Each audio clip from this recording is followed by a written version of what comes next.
Good afternoon. Thank you guys for being here. We truly appreciate it. After hearing Governor Abbott, it's a hard act to follow. I hope you were all encouraged and inspired by what he had to say. He did mention at the beginning of his speech the importance of higher education to him and to his whole office, which I think should be encouraging to us as we enter this conversation. So I want to introduce myself and then my guests here in a moment, but I'll remind you why we're here and the topics we're hoping to tackle today. So the theme of today's conversation is skipping school, Gen Z, and the college question. And so we started looking at some data, and it was becoming really clear to us that Generation Z has a different attitude about attending college right after high school. And some of this is predictable. I mean, when we look at the demographic changes that happened, especially after the financial crisis, we knew that college populations and school populations in general would be shrinking because of the birth rate changes. So this has been a while in the making, but the attitudes are really what we want to focus on today. So data show that a shrinking number of recent high school graduates are enrolling in four-year universities, and that young people are looking for options that are focused on workforce development, more affordable, and don't force-feed controversial subjects like CRT or DEI. Our panelists are here today because we want to explore some reasons why students are opting out of campus life and what that means for the next generation, both of Texas and the nation.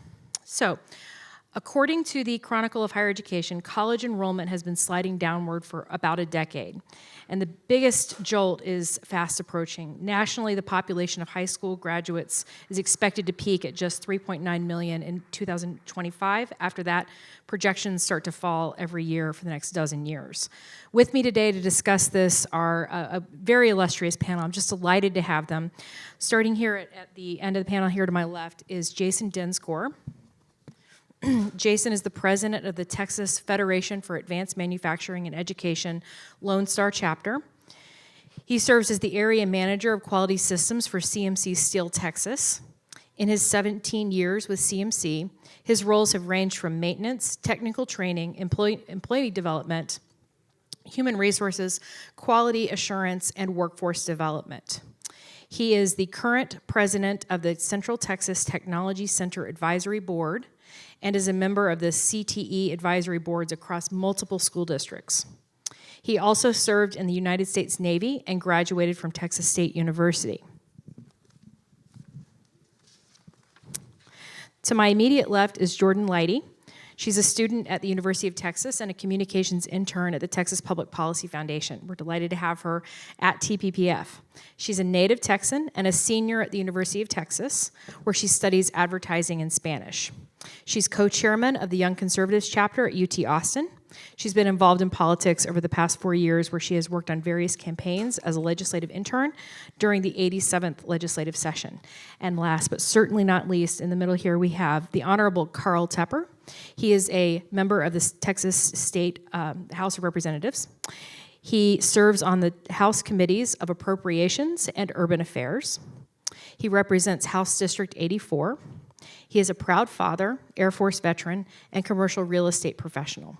He has also managed, sold, and leased millions of square feet of property, and is an active real estate investor. Join me in welcoming our guests.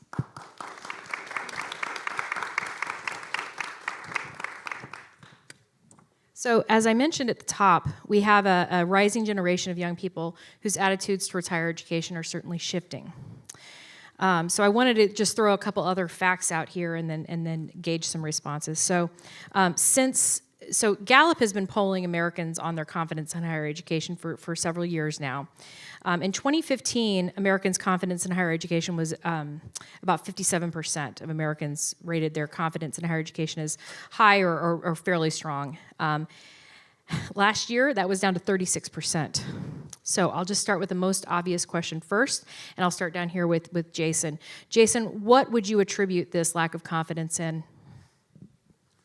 I would say just underemployed, people graduating with a 4-year degree, going out into the workforce and not being able to find a job. And there's story after story after story of those. And so those coming into, I guess, college age or graduating from high school and trying to determine what they're going to do with their lives, is it worth, especially in an economy like we have right now where everything is expensive, it's hard to just live and survive, Do I really want to add anywhere from $60,000 to $100,000 worth of debt on top of that, and not really have a clear path to what I'm going to do in my life? Now, obviously, there's nothing wrong with a 4-year degree. I'm definitely for it if you have the pathway to do that. But to spend that kind of money to go and find yourself and not really know what you're going to do afterwards, is the juice worth the squeeze, right? So I think there's some of it is attributed to that. Yeah, I would say just the unsurety of knowing what's going to happen after. Great. I'd like to turn it over to Representative Tepper. Representative Tepper, I know you're very interested in these issues, and of course you have people in your life that are of this generation. What would be your response and reflections to that question? A lot of what Jason just said, but they've also weaponized college. A lot of them were founded for ideological differences and such, so I'm not surprised by that. But the weaponization of the university system, I think, is what really has the American public, the Gen Zs, and then even my age group, the parents' age group, suspicious of what they're getting out of college. Is the juice worth the squeeze? Especially since they're having such a hard time finding jobs, and some of the degrees are excellent. You have engineering, the medical degrees, finance, accounting. But when you get into, and I'm going to offend some people, when you get into art history, my own mistakes of political science, welcome to real estate. And so I think you really need to pay attention to what degree you want to get and want to focus on, and also what type of person you want your child to turn out to be. Now, some people fund college on their own. You were Navy, I was Air Force. I went through on the GI Bill. I suspect you're pretty much similar. But by and large, you have the parents paying for this.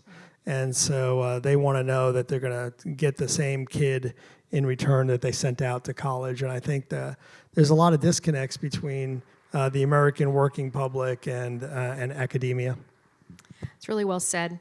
Jordan, you're here for a lot of reasons, but primarily because you are a shining example of Gen Z, and you have had great experiences both working at TPPF, so in your working life, but also in your campus life. So I'd like to hear your reflections on what you're hearing from your peers, both a little bit older and a little bit younger than you, their attitudes towards college, and what you're seeing particularly on campus. Yeah, absolutely. A lot of my friends, my close friends even, they're managers, right? And it's not of a company, it's not a high-level position. They're managers of, say, like a tanning salon or a Smoothie King, and they have college degrees. I just don't think a college degree is worth the same as it used to be. It's super competitive to get a job. I'm graduating, I would know this, but it's crazy. You have to have not only one internship, you have to have many internships even to be competitive. Your resume, your portfolio, they have to be amazing, beautiful. It's really interesting you say that. There's some actual statistics to back that up. Recent research has shown that 52% of recent four-year graduates were underemployed a year after graduation, and after a decade, only 45% were still working in jobs that didn't require a four-year degree. So to your point, there is some evidence to back that up. So I'd love to hear a little bit. So we've talked about a lot of different contributing factors here, both the return on investment, that is the juice worth the squeeze, but also the concern about ideological issues. So one of the things that we worked on at TPPF last session was a dashboard to help students understand better the return on investment for each major that they chose, and we're excited that that's going to be moving forward going ahead. But we'd like to hear from each of you, sort of from your personal experience, and I'll turn it back over to Jason. You helped to get started something called the Federation for Advanced Manufacturing in Education chapter in Texas. It's the first one in Texas, yes? Second one in Texas. Would you tell us a little bit about what that campus is attempting to do, what kinds of students you're seeing, what kind of stories they're telling you, and how that might reflect on these changing attitudes? Sure. So Texas FAME, Federation for Advanced Manufacturing Education, it's a nationally recognized program. It was actually started by Toyota in 2009 in Kentucky. They ran it for a couple of years, decided they were better at making cars than they were running training programs on their own, so they handed it over to the National Association of Manufacturing, the Manufacturing Institute, and the Manufacturing Institute has run it since, and it has exploded across the South especially.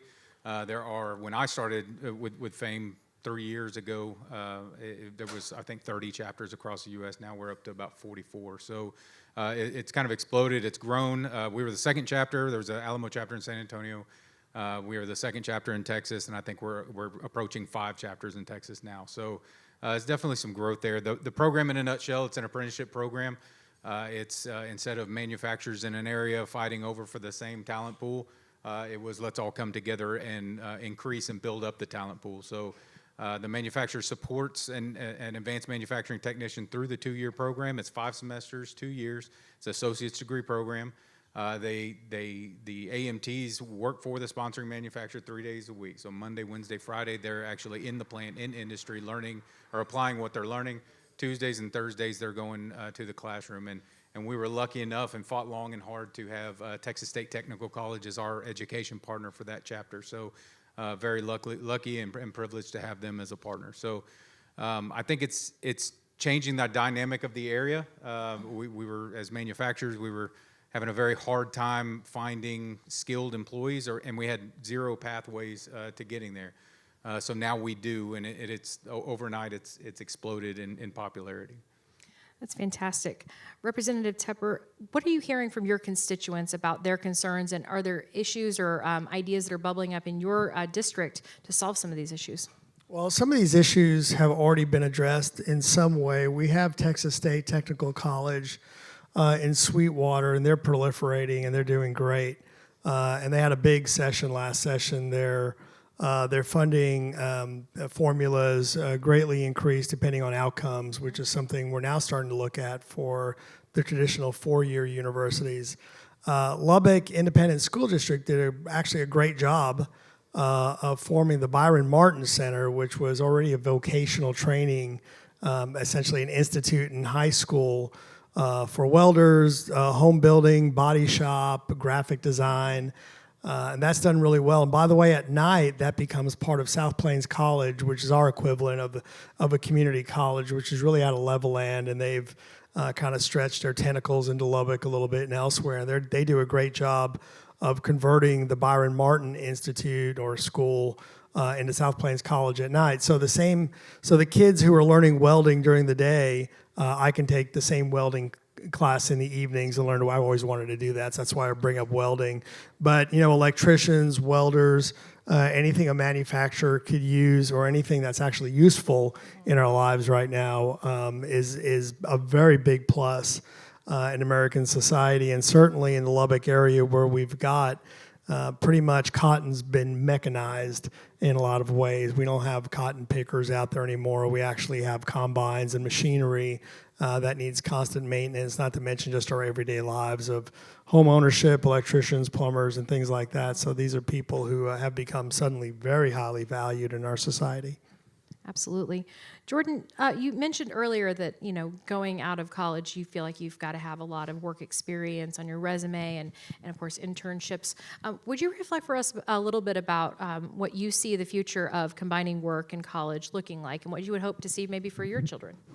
Yes, so combining work and college, it's definitely a struggle if you're learning on the side and going to work and kind of doing it right now with this internship, and I'm still working. I'm still going to school for 20 hours a week. So it is a lot. It is a lot. I think it's manageable for sure. It's a good option. For my own kids, I would probably push college. I think it still makes you a well-rounded adult.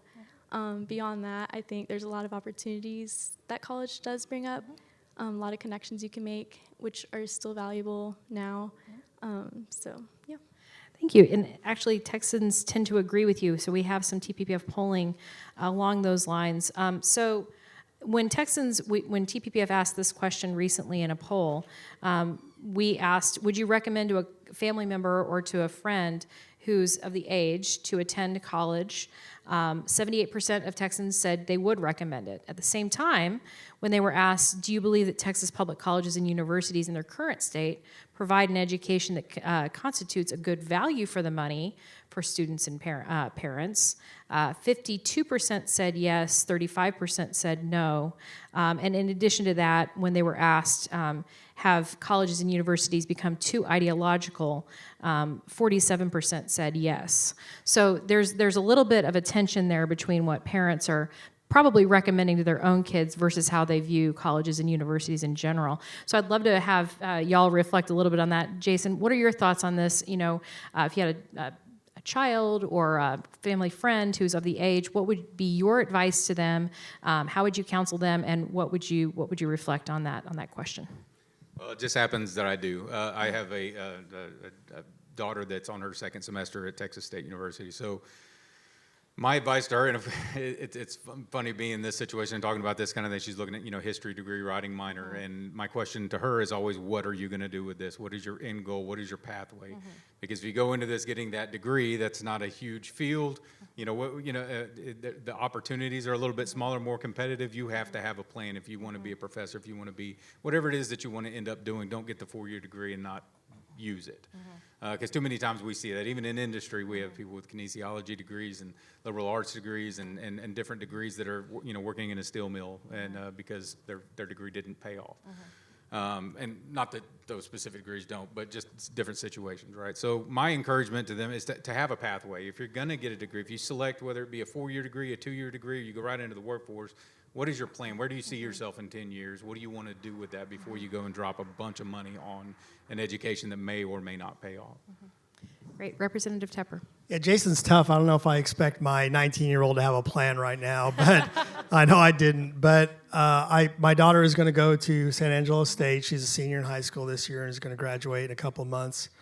And but she's going, she's going to get more of a vocational type training. She's going for agricultural business, which I think is interesting. And just to, if you allow me, she was an FFA, and they show goats or steers or pigs or what have you. And they say it's a good education for agriculture. And I think it's a great education for agriculture because you put thousands of dollars into this goat or the pig, and you sell the goat or pig for just a few dollars, and you really take a heck of a loss. And I think that's pretty much a realistic look at agricultural economics, So I'm very proud of her that she's really found her passion of livestock, and she'll end up being a farmer or rancher and marrying a farmer or rancher, and I'm really happy with that.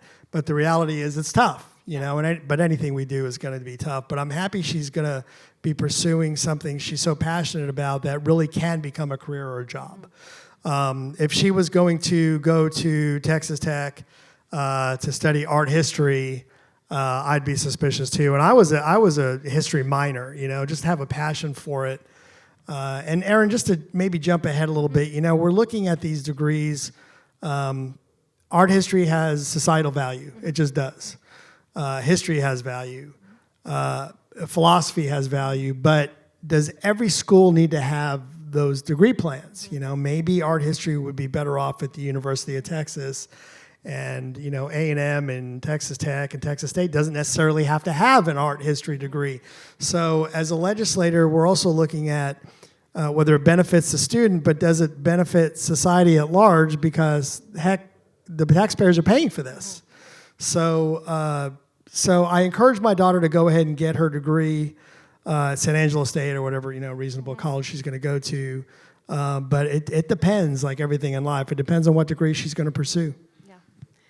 That's very, very well said. I was a liberal arts major. I majored in classics, so I'm guilty of this. And I actually even went to graduate school in it, so I'm doubly guilty. I loved it. That's why I did it. And I think to reflect back on that, one of the very valid points that's been raised in this whole conversation about return on investment to college is, there are non-monetary benefits to going to college. Jordan touched on that. Every one of our panelists has touched on that. Whether it's the connections you make or just becoming a well-rounded person, these are obviously very important things. And so I do think it's important to sort of stop for a moment and reflect on that. And I would say, to your point, Representative Tepper, when we're looking at the broad swath of public colleges and universities across the state, we have data from each of these public colleges on how each of the programs are doing there. So in some cases, students are graduating with an English degree and doing quite well, right? Some of those programs are producing great return on investment for students.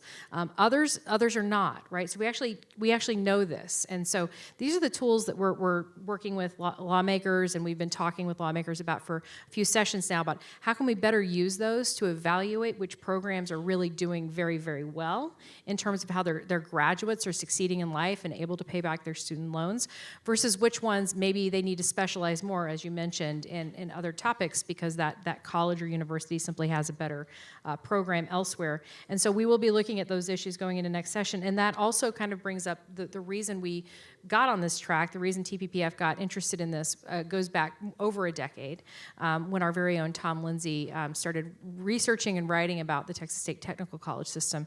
And the reason he got interested in it is because of their unique funding model, to your point. And this funding model simply essentially ties that public entity's interests to the interests of the graduates, or even leavers, not just graduates. So that if they're making a good wage after 5 years, their appropriations are tied to that number. And so if you think about that for just a second, it should land very quickly that why is that unique among 2-year and 4-year systems? Why is it unique that we actually care about how students are doing after they leave an institution? And it's one thing to say that you care about graduation rates, that you care about certificates or things of that nature. It's one thing to say that. It's another thing to have your entire appropriation tied to that, which is a huge risk that the system took over a decade ago. And this experiment is paying off. I mean, as you mentioned, Jason, the reason that there is a Lone Star chapter in Seguin is because of Texas State Technical College and their partnership with y'all. So I'd like for you to reflect a little bit, if you wouldn't mind for us, on the way that incentive structure essentially drives that partnership and what you've seen as a result of that in terms of placement for students and the focus that program has. Yeah, so in the program, the majority, well, not the majority, all of the manufacturing partners that we have currently are either paying for the college directly, the school time directly, or they're reimbursing. So all of the students going through the program currently will go through the program if their grades are high enough, but for free with zero debt. And that is a goal early on that our chapter, when we started developing and recruiting businesses, was that we need you to be on board with that. That's going to be one of the foundational things that we're going to hold to throughout this program, is that we want students to graduate debt-free, and we look for opportunities to help pay for that as well. But if the manufacturers are willing to invest in people, because you can't find skilled labor anymore, and if you're going to build it, you have to pay for it, right? So a lot of manufacturers are willing to do that. It's no question. So I think that's part of it, and it makes it a whole lot easier to sell to a student and to a parent, especially for those that don't have the direction, maybe don't have it all figured out. They don't know exactly what they want to do. Maybe they've heard in high school that the only way you're going to be successful is to go get a 4-year degree. So they go and start not really knowing what the path is or what I should do, and go off to college with no clear direction. But in this circumstance, in this case, we can have people that like to work with their hands, that know that they like to weld, or they like to do some machining, or they like electronics, or maybe they want to be an electrician. They know that they want to be in a trade area, and we're providing an opportunity for them to get that extremely high level of education, 2 years worth of job experience, get paid while they're in the program, and graduate debt-free. So that's why our application numbers have gone from 30 last year to over 100 this year. So it's growing. It's popular. That's great to hear. Representative Tepper, the legislature last session passed HB 8, which worked with essentially the community college finance system to put into place incentives in terms of credentials of value. What else would you like to see the legislature do in terms of this, whether it's for 2 years or 4 years? Colleges, you hinted at that earlier. What are some other reforms you'd like to see in the future? Yeah, so we're looking at the same, we're playing with it. I'm in a dangerous position here because I represent Texas Tech, period. Besides my District 84, Texas Tech, the main campus sits right in the middle of my district. So, and it's sometimes, it's a great relationship with administration, and sometimes it's a little adversarial because the voters of, the primary voters in District 84 certainly have some different ideas about academia than the academics themselves in administration. So, but I have noticed a trend or a shift in the attitudes of some administration and academia to bringing the university system back to, for example, Texas Tech, the manufacturing, the drilling, the healthcare that we're so well known for. And so I'm happy to see that some of the pressure of, not from my office, but just of society itself, and some of the blowback they're having, and I'm using Texas Tech as an example because they're in my district, but we're seeing it throughout the country, where we're seeing that the academics and the administrators are starting to make a shift for things that are more practical for society. Again, the healthcare, the manufacturing, sometimes the defense systems that we need, and so they're actually shifting towards outcome-based because of the public pressure itself. But I also see the legislature focusing a little bit on, are there ways we can sharpen the pencil and have some kind of standards for outcome-based for the traditional four-year university systems. Very well said. We're looking forward to working with you on that. Jordan, I want to pivot now to a topic that I'd like for all of our panelists to reflect on, but this issue has been bubbling up for years now, and actually it's part of an overall trend that started in the 60s, and the trend is that more and more prime-age men, this is defined as men between the ages of 25 and 54, are dropping out of school and the workforce. The labor force participation for males has been declining since the 60s. It's an underappreciated fact, but it's true. And at the same time, more and more women are graduating from college versus males. So there's a strong gender divide here, and I think it's becoming even more noticeable. Two recent books came out, one by Richard Reeves of the Brookings Institution, which is a center-left think tank in D.C.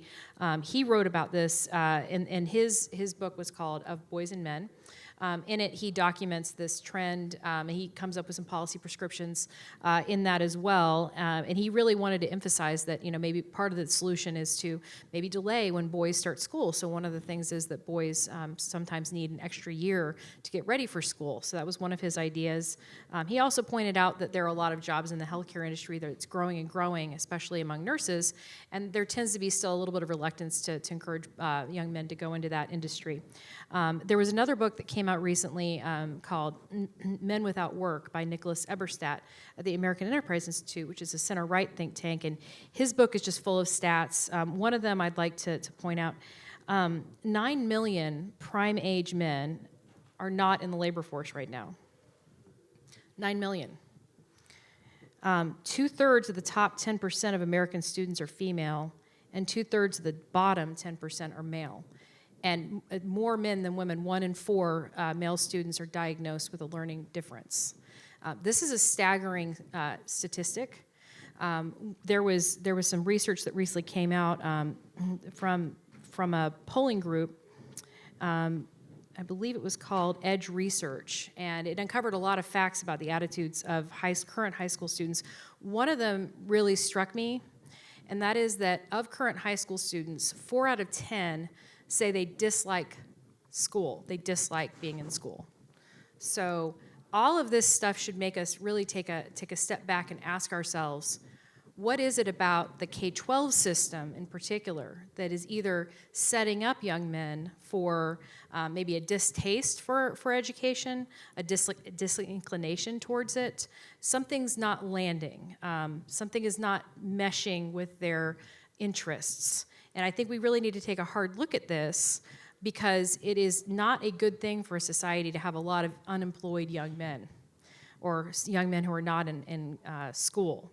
It's bad for family formation. It's bad for a lot of societal indicators. And what that might make us take a step back and think about is, what is it in high schools that's missing? Is it that there's less hands-on education? Is it that we've put an emphasis on seat time and the number of hours a student clocks in a classroom? I'll be very blunt here, the majority of teachers are females. Are they tailoring their instruction towards female students? These are tough and uncomfortable questions to talk about, but they are fundamentally important if we're talking about what's going to be happening to our country in the next 20 to 30 years. And so with that in mind, I'd like to turn our discussion towards this issue. And Jordan, what are you seeing in terms of differences between your male and female friends in your cohort? Yeah, so I'm taking 4 classes right now, and not only are there more females than males in those classes, the females are dominating. The top probably number in one of my classes is about 5 guys in there. One of my classes has 2. It could be the major I'm in. I am in communications. That could have something to do with it. My other classes are language classes for Spanish, so very, very female dominated. But I've definitely seen that trend. Did you see that in high school as well in terms of the classes, the course selection, things of that nature? Possibly, yes. Back in high school, it seemed like there could have been more females in, I guess, the college readiness classes, the AP classes.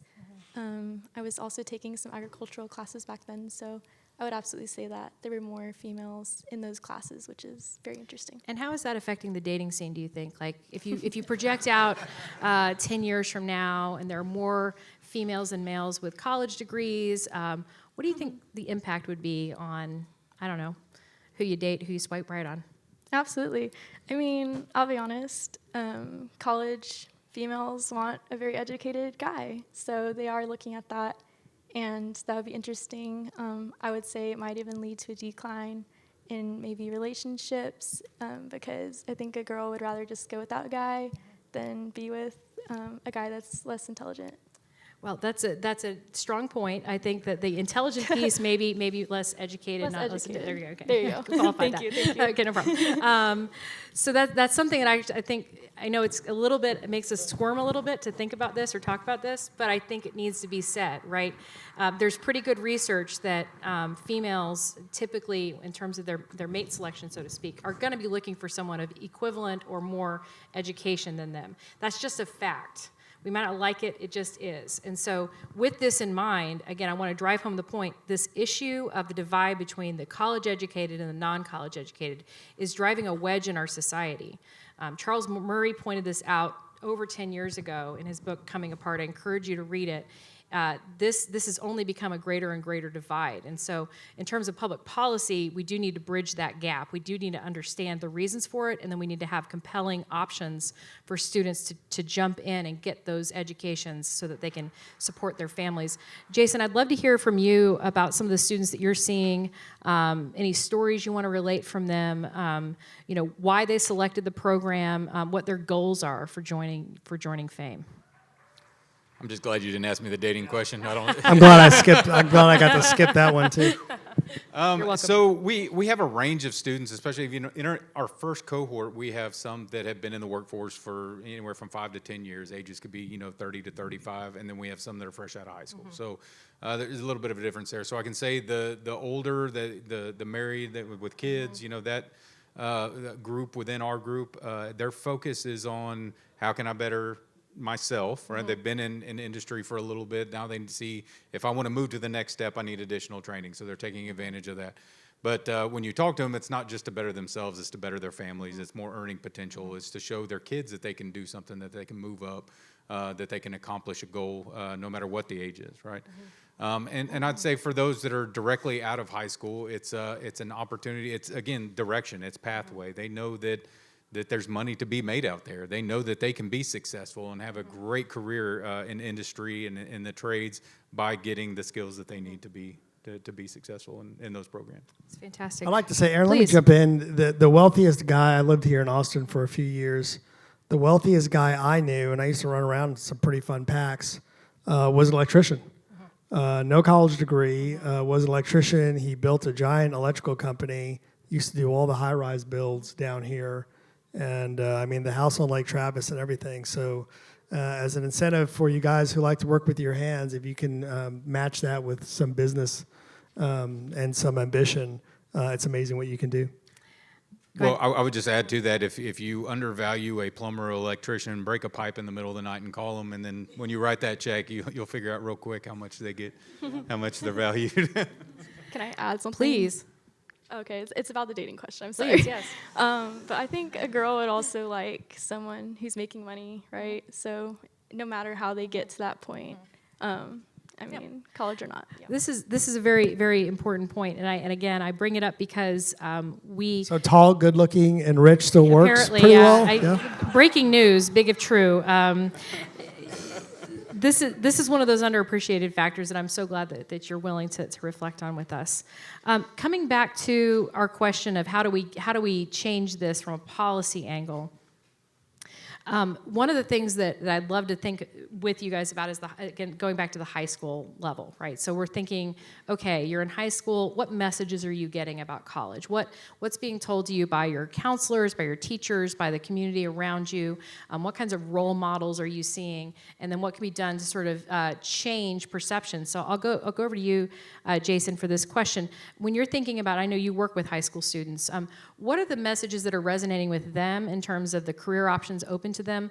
What are the schools doing that seems to be working? What could they be doing better to ease that transition for students that may not be interested in the four-year track into something that is just as lucrative, if not more? Would you reflect for us on that? I find most high school seniors skeptical of everything. Even if you propose a program where it's you can go through a program, you're going to pay for it, you're going to have a great job, you're going to make this amount of money, here's the school you're going to go to, they're still, I don't really know what I want to do that. I guess providing that direction is one thing. Having CTE programs that they can start on in high school and start getting their feet wet with, whether it be the welding or the ag or the, just some of that responsibility, some of that exposure to mechanics or electrical, the construction trades, anything like that along those lines. They get their feet wet and they find out, do I like this? Do I not like this? Can I turn it into an opportunity? I know a lot of the schools that we work with, they do a lot of job shadowing where they get exposure to local electricians and local electrical companies and local manufacturers where they can see what the earning potential is. They can see what the job would look like. And so it's not as scary just saying, I'm going to go out into manufacturing and not really have any idea what that is. So I think exposure and knowledge from the schools, more CTE programs. But yeah, I think students now, most of the ones that we talk to, they want a clear pathway. They want to know if I do this, what can I do with it? What can I earn with it? How can I use it in life? That's a really good point. One of the things that I think, again, Jordan hinted at the beginning is sometimes doing something, there's no replacement for just doing something. I mean, we can talk all day long about what, the circuits look like when you're, fixing a circuit breaker, but when you're doing it, that's something different. So I'd love to hear from you, Representative Tepper, about, the role that maybe working while in school or work study or other parallel kinds of programs might had for you and then might have in the future as part of a revised high school program. I'm probably the last guy I wasn't ready for college when I graduated. I went straight into the Air Force. Yeah. And thank God, what a great decision. So I was 6 years there. I ended my career as an enlisted flyer. I just had some ambition and somehow muddled through flight school and got that done. When the pilots started to get younger than me, I thought, I don't really want to take orders from these guys. It's time to go to college. So it was a natural progression and a little more maturity to go to Texas Tech. Now, I was a 24-year-old freshman. That was horrible. And then a 28-year-old senior. And it was hard to muddle through being that old and still talking about your GPA when most of the people I had graduated with were already on to their careers already. But I'm a late bloomer, and it worked out well for me.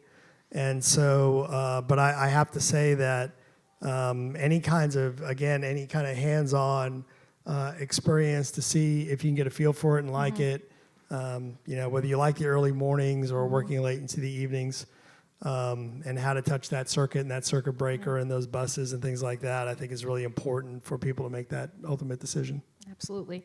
Jordan, would you reflect for us a little bit about what you've learned in terms of being an intern and how that's informed, your future career choices, what you'd like to see more? Maybe, one of the best things about working while in school is figuring out what you don't want to do. I know this worked for me, is trying a few things and then realizing, okay, this isn't for me, which is super valuable. What are your thoughts on that?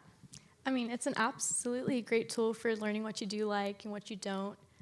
With my experience, you really do, especially with the in-person. I know there's a lot of online, and I've done both.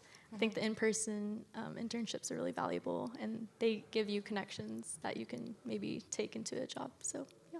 Absolutely. I love that.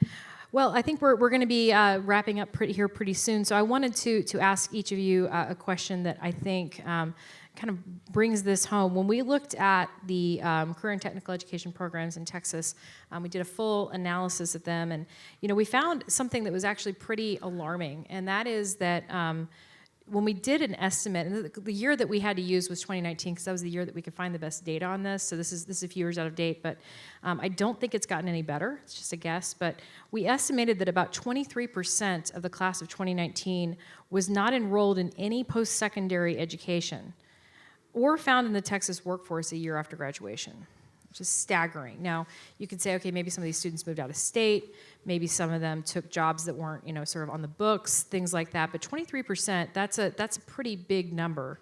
And I think it kind of gets back to what you were talking about, Jason, is there's a portion of students that are not academically inclined. They don't know what they want to do after they graduate, and they either haven't been given the opportunity to be in a working situation or have a mentor or some sort of role model for what they want to do after high school that will help them get on the right track. And so I'll just kind of open it up and say, if you could wave a magic wand, what would the magic wand be? Maybe it's more than one. What kinds of solutions would you bring to bear, either from a policy or cultural perspective, to help address this issue? Jason?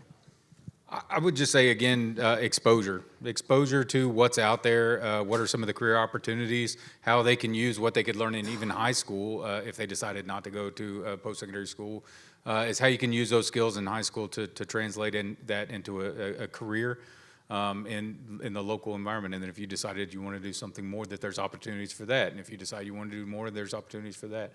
That was my progression. I went out into the workforce for years, and then I joined the military. I learned skills and was successful with the skills before I learned, okay, now that I want to get to the next step, I need a degree. So that's when I went back to school. So, I mean, it's just seeing some of the pathways and the opportunities, and just know. I talked to so many students where Seguin's got one of the highest concentrations of manufacturing for a small rural area in the state of Texas, and I go to Seguin High School, I go to New Braunfels High School and Canyon High School, and some of the high schools in Comal, and tell them, name me one manufacturer in the area, and they can't do it. I mean, we have Caterpillar, we have Niagara, with CMC, we have some huge names locally, and the exposure's not there, they just can't do it. So that is one of my big pushes in our area, is to just get exposure, to have them to learn about manufacturing and what the opportunities are out there in manufacturing. Fantastic. Representative Tepper. A couple of things. The study doesn't show what they're doing. It doesn't. They're home in their mother's basement or playing video games. I don't know. How many drug dealers 9 million. do we need? It's this. It goes back to one of your other comments, or one of the questions earlier is, are we devaluing men in general in society? Since even before the Me Too movement, men are scared to death of women. I'm hearing from my nieces at Texas Tech, nobody ever asks anyone out on a date. And men are not just scared of women, they've become afraid of society in general, because it seems like every move they make is criticized or shamed on social media, what have you, for doing what guys do and being men. It makes me wonder what the next James Bond is going to look like, So I've got some concerns about that.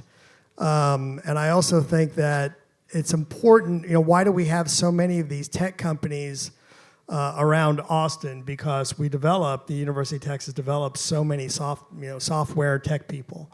I get questions from my constituency, how come we can't get, Amazon or whoever, Google in Lubbock? Well, we're developing some computer science majors, but we don't have that type of workforce that they would need in Lubbock, Texas, as compared to Austin or Dallas.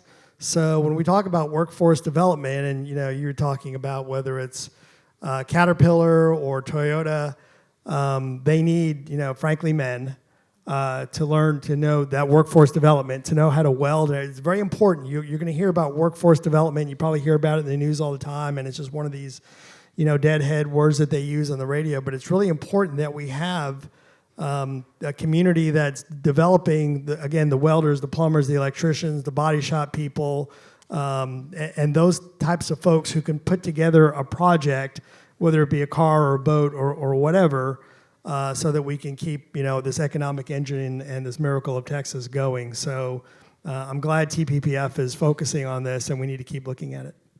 Thank you. Jordan, what are your thoughts? Almost forgot my microphone there. I think post-grad internships are actually, at least among my friend group, I'm considering it myself. It's not ideal. It's definitely looked down upon with students. I mean, students definitely don't want to go into an internship after walking across that stage. But it's an option for sure. And I think exposure, like Jason, you were saying, especially in high school. I mean, as a freshman in high school, you're definitely not thinking about what should I do when I graduate? What do I want to do? So I think that's really important. Maybe some more people to speak to the students will be an awesome opportunity for the freshmen. But once, I guess, you choose your path between college readiness courses like AP, on-ramps, all those, as a freshman, you can either start that, graduate with a lot of AP classes or whatever, or you could not, and that kind of puts you behind if you didn't choose those college readiness classes. And why would you join a college if you already feel so behind? That's a really good point. I think there's a interesting issue there because students don't want to. They might either feel pressure to go to college and then get in those classes and get on that track for that reason, or as you said, once they've made that decision, they feel locked in, like it's a sunk cost. Exactly. There's no point of trying to get back on, and that's an issue. And I think it probably gets back to kind of the way we structure high schools in general, right? We structure it as here's one big factory where everybody's going to come out of the other end, and it's got a kind of one size fits all mentality. Even if there are these so-called tracks within it, there's a social pressure to either conform with the college track or not. And I think that's probably underappreciated as a factor here. With that, I would love to open it up to the audience for questions. Remember to wait for the microphone to come around to you. Please phrase your statement in the form of a question with an upward inflection at the end. Thank you.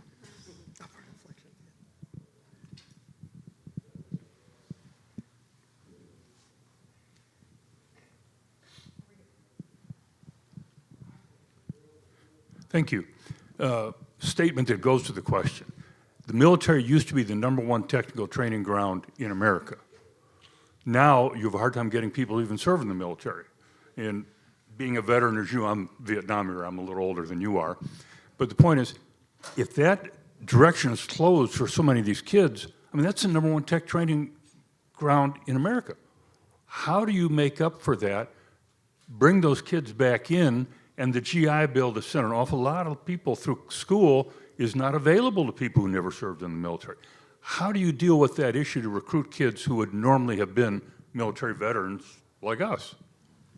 Let me jump in. I think already, I think I read something the other day. I think it's like 23% of high school males are ineligible, or only 23% are eligible to be recruited by the Air Force now. Think about that for a minute. That means they're overweight, they're that out of shape, their grades aren't good enough, their tattoos are up their necks, which is a factor, and those sorts of things. So I don't think we're going to get to that in this forum, but we've got deeper societal issues of, first of all, the military is there for national defense. And, if you watch, I was watching Masters of the Air or Band of Brothers or any of these movies, based on true stories about what happened. I'm not sure we'd be able to defend ourselves in a World War II situation today. We've got guys, jumping out of airplanes into enemy territory. Now I've got a whole generation of men that don't know if they're boys or girls. So, that's something my mother would say, leaving these movies. So that's a bigger problem than we're going to solve here. But I would encourage everyone, to get their kids to, for lack of any greater wisdom, get up on Sundays, get your kids to church, and get them to football practice, and teach men to be men, and tough Texas women to be tough Texas women, and get the job done. But there are societal norms. There are things that are not going to change in the universe, and the first of which is you have to work smart, you have to work hard, you have to have some experience, and we need to shift American education and parenting, frankly, that's where it starts, in the parenting, back to the norms of the universe. I'd like to just add to that. So if they're not going to the military and they don't get that technical training there, where else do they get it? Well, there's plenty of opportunities out there. There's schools. And the schools are kind of an upper level of getting that training. If they have no interest in going to school whatsoever, just getting into the workforce, I think there's plenty of opportunities there for them to develop the skills. I work with HR professionals, I work with recruiting, workforce development people all the time with industry across the area in multiple counties. And the resounding message is, send me a good person that wants to show up to work and has some ambition. I will teach them everything else. So I think the opportunities are there. And just my message would be to get them in, steer them that direction. And then if they decide later on that they want to decide to carry on, they've built their life, they've built some skills, they want to further those skills with a 2-year degree or a technical training program, or even go to a 4-year degree program after that, then that's even better. And if you listen to Jason, there's just no excuse.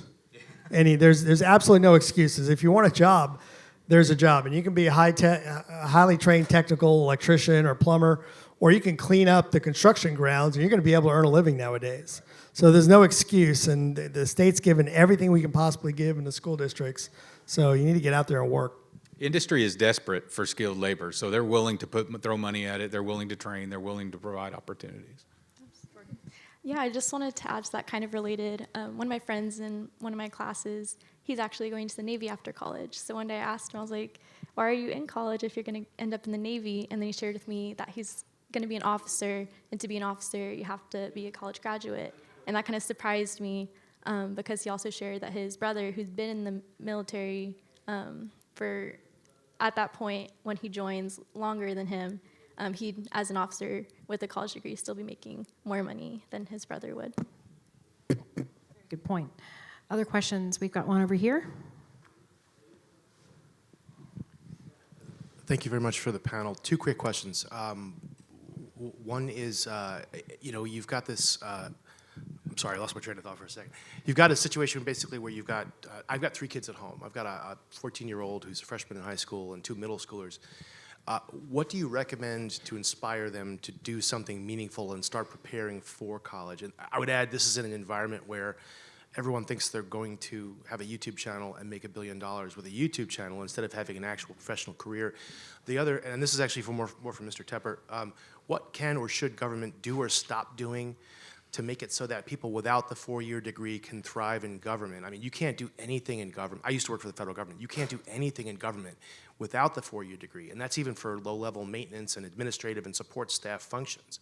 Does government have a role here too? I mean, like, I don't ever advocate for pushing government into things, but does government need to start pulling back on this? That's a broader question, and I think we have a public school system, and we might be helping with a private school system soon too. So we're providing that. So what we need are the parents to also be engaged. So your children are already showing, I suspect, talent and things that they love to do, and so I would encourage that, especially if it can make a living. So direct them. My daughter took off with animals, right away. I'm a horseman. She got into goats somehow. I don't know what happened, but so I'm really proud that she's following that passion, and I think she's going to do great at it. So I'm sure your kids are already showing some inclination to one thing or another. As far as the government, I'm a conservative. I'd rather see the government just get out of the way. Give them the basics. They need to know how to read, write. And by the way, I've helped people grade papers in college before. I was shocked at how poorly written the papers were from college kids. So that's why you're seeing so much of government going to Ivy League kids from the Ledge Council here in Texas to Washington, D.C., because we're finding that the state colleges are producing kids who can't, frankly, read and write anymore. I'm not sure how we're getting away with that and how they're getting through classes, but we've poured enough of the public's money into these things that I promise you, the colleges are boy, I'm going to get in trouble. The colleges are well funded. Let's do that. And the public schools are very well funded. I'm going to get killed for that one, but they are. We've poured as much resources as we possibly can into these institutions. So it's coming down to the parents, I would argue some church, the parents, and free people to pursue their own course of destiny.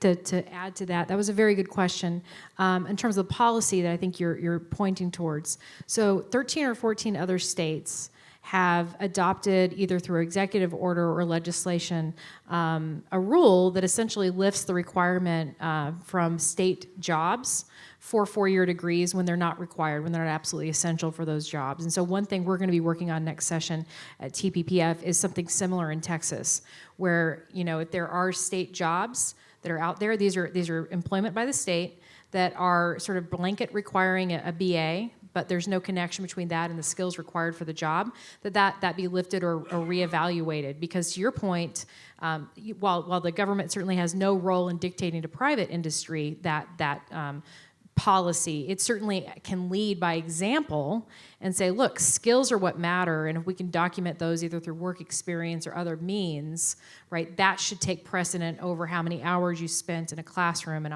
I'll simply add, I think sometimes I forget to mention this in these panels, but the reason I care about this issue is my father didn't go to college. He was an HVAC repairman who got a technical degree at night. He got it while I was a kid, and my mom stayed at home and homeschooled us in the 80s. Neither of them had college degrees. But what that taught me was if you love your kids and you work hard and you put them first and you put your family first, you know, anything's possible.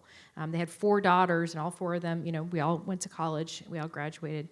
That should tell you something about the role that parents play, back to Representative Tepper's point. You don't have to be a college graduate to love your kids. You don't have to be wealthy to love your kids. You just have to love your kids, and you have to work hard. And so when I sometimes in this debate or this conversation, you know, we typically talk with people who have similar backgrounds and experiences to us, right? We have our own bubble of people that we interact with. But if you step a little bit out of that, you see that the world is not full of people that are engaged in ideas all the time for a living, right? And they're just as intelligent, if not more so, and they have goals and dreams. And so our attitudes about college and whether or not you go, you know, that really needs to have a reality check. And I think our guests today have really helped us sort of take a step back and look at that. And I think it's very important. So thank you for bringing that up. That is something we're working on. And the cream tends to rise to the top anyway. That's right. So I think Steve Jobs and Bill Gates never graduated. They're all dropouts. So, you know. Great. Other questions? I've got some over here. This guy in the back here in the tan-colored coat.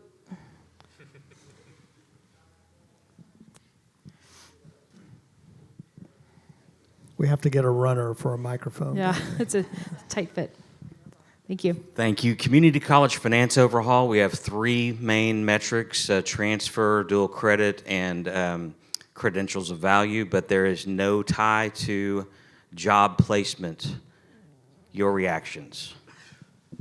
My chief of staff that was a complaint of his with the bill. You are correct. I will say that is something that we're also tracking and looking at how we can address that in the future. It is something that I just want to hit home one more time just so that everybody is clear. Most institutions, once you've graduated, there's no connection between how you do after you pass that stage and how they're graded. I really want that to hit home with this audience. That should really convict some of us, because to Representative Tepper's point, we're pouring a lot of money into these systems. And once you cross that stage, they wash their hands and they're done. And I'll tell you, there's been some great recent research that's come out on this. Graduation rates, you know, they've gone up over the past couple of decades, miraculously, ever since some federal legislation was passed that all of a sudden really put a lot of emphasis on graduation rates, and, you know, really would, I don't know, maybe cut your funding if you didn't have high graduation rates. And what do you know? Graduation rates went up. It's amazing. It's just like, it's shocking how great our schools became because, you know, more students graduated. I'm amazed. I'm being very sarcastic right now. What I'm saying is, what you measure matters. And if you're measuring something that can be gamed via a piece of paper or grade inflation, do not be surprised when that is what you get at the end result. And so to get back to this point of institutions, whatever means that looks like, and it can look like a lot of different things depending on the kind of institution it is, they need to have some kind of stake in the actual real outcomes of the graduates of those institutions who sacrificed either their family's money or their own opportunity cost into that institution. And taxpayers should also be looking for that. So thank you for that question. We're supposed to be data driven, Yes. but we also need to be data reactive. And there's always a tweak, man. Okay, so Yeah. we'll get to it. Love it. Alumni Association has figured it out. Yeah. They know how we're doing. Well, and I would say as a member and soon to be president of my own alumni association, I promise you it is something that they track closely and they pay attention to and they should be paying attention to, yes. Over here, this coat here. Yeah. For our online viewers, thank you for that courtesy. Get on that, Parker. Go ahead and start writing that up. Okay, go ahead. So, question about policy. In terms of things that are already on the books that we do truth in lending for anyone that's trying to get a loan for a house. People, when they try to get loans for cars, have to be approved for those loans based upon what they can earn. We don't do that for college education. Anyone can get loans for an enormous amount of money for degrees that pay nothing. So how do we help people when they start a degree plan and they start taking out federal loans? Can we put a truth in lending policy where it's not stopping someone from still making a bad decision, but allowing them to truly understand that you're taking on 4 years of debt for a degree that's going to pay you less than minimum wage? That's a fantastic question. There are a couple of issues I want to unpack there. Number one, the federal government is looking to revise the way that colleges are required to give aid letters. So when a student applies for federal, aid, a lot of times the colleges will give them a letter back that says you qualify for, hundreds of thousands of dollars of aid, and they don't tell the students that's, most of its loans, for instance. So there's actual problems with that frankly in any other industry, to your point, would be described as fraudulent, right? So that's got to stop. It looks like that federal legislation is got some good bipartisan support as moving forward. And if it doesn't, then Texas needs to do something about its own universities to address it. So that's one thing. The other thing is that better advising for students who are choosing majors, some legislation that we worked on last session, specifically is to open up the books essentially for students before they declare their major so that they can look at what are the outcomes for this major before they choose the major. And again, it's program specific, right? So it's not saying that all English majors everywhere don't do well. It's how are English majors at your university able to pay off their student loans within 10 years, let's say, right? So that is vitally important. So yes, we worked on legislation to build more transparency in, but there's always room for improvement and for more to be done in that space to help students make informed choices about what they're going to study. Thank you.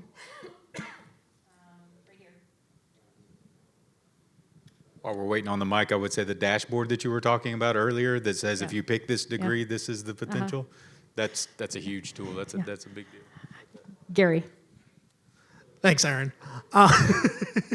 So as somebody that comes from the very early years of Generation Z, something that I always remember from my public school experience is how forcefully they pushed college, especially in wealthier districts, on pretty much any given student that showed any kind of academic aptitude whatsoever.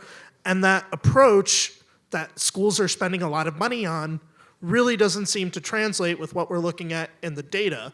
So how do y'all think schools could be using their time, their energy, their resources to maybe redirect students to where they should be going or introduce them to opportunities that they might like rather than just take the current college or bust approach?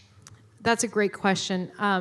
To that point, when we talk about advising in high school, Jason, you touched on this. One thing to consider is that, and I always say this because it gets forgotten, kind of what I was getting back to earlier about talking within a bubble amongst ourselves. You've got to remember that advisors in high schools are all college graduates. In fact, they probably have at least one post-secondary degree. I mean, they're probably counselors as well. So you really have to take that into account if you simply say, well, we just need more advising. okay? Because if you're asking for more advising, what you might actually be asking for is more people with the same set of biases and the same lens on the world that you currently have. So that might not actually solve your problem.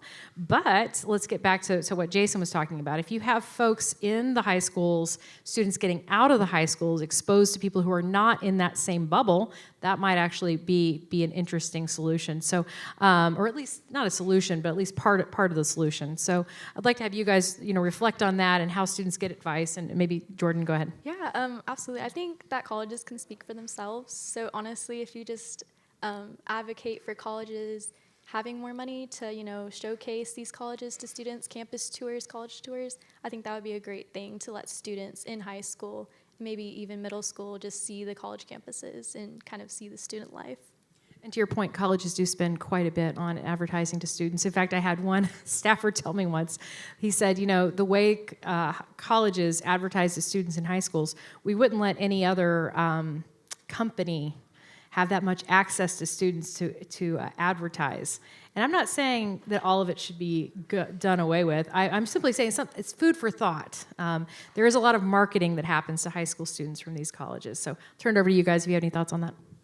I would just add to that. So that kind of rang a bell with what you said, and I remember being told in high school that not everybody's meant to go to college, and to me that translated into you're not smart enough to go to college. So that was the message that I got from that.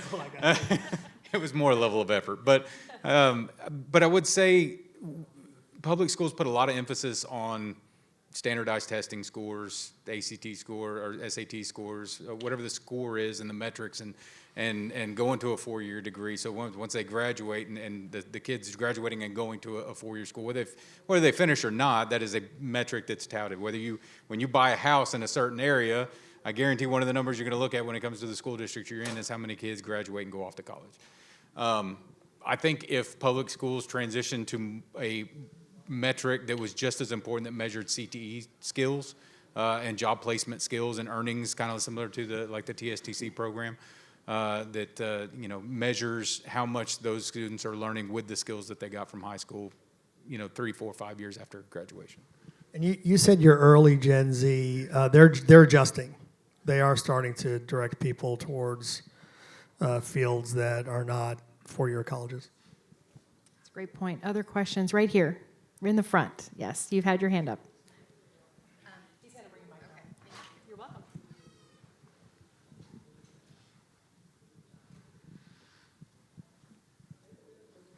Okay, Jason, you are after my heart. You are talking to the individual who is a second career CTE teacher. Fantastic, Yes, they thank you. need exposure. Yes.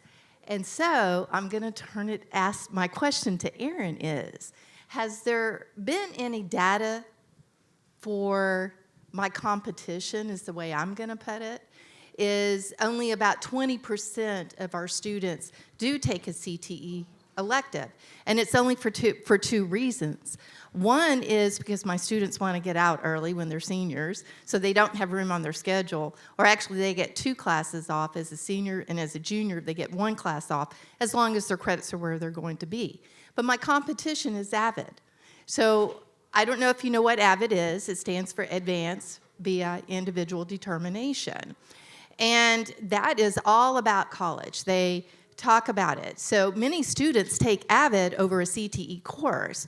So I'm just wondering, with that, do you have any data that's talking about AVID and how it competes with this careers that we're going direction? I'm glad you asked the question. So overall in Texas, just to level set here on the numbers, 70% of high school students take at least one CTE course. So 70% statewide.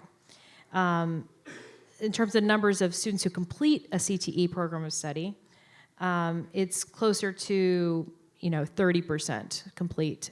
More females than males complete programs of study, by the way, which is interesting. And so number one, lots of students are taking CTE courses, but not as many are completing a program of study. Number two, the question you just asked, the competition question, I want to just sit with that for a second. Essentially what you're saying is students are forced to choose between one or the other, college or career. That's a tough position for a ninth grader to be in. Okay, so why do our schools set it up that way? Now, there's a ton of reasons for this. The public school accountability system, we can go through all kinds of different policies. If you want to, we can talk your ear off about that, okay? But I would just encourage you to sit here and think our current public school system is set up in a way that kind of forces this question on students, college or career, and it forces it on them early, and it does put people in so-called competition with one another. And I would simply say, and I'm going to say this because, and it's not just because I'm contractually obliged to do so, listen to what Governor Abbott said.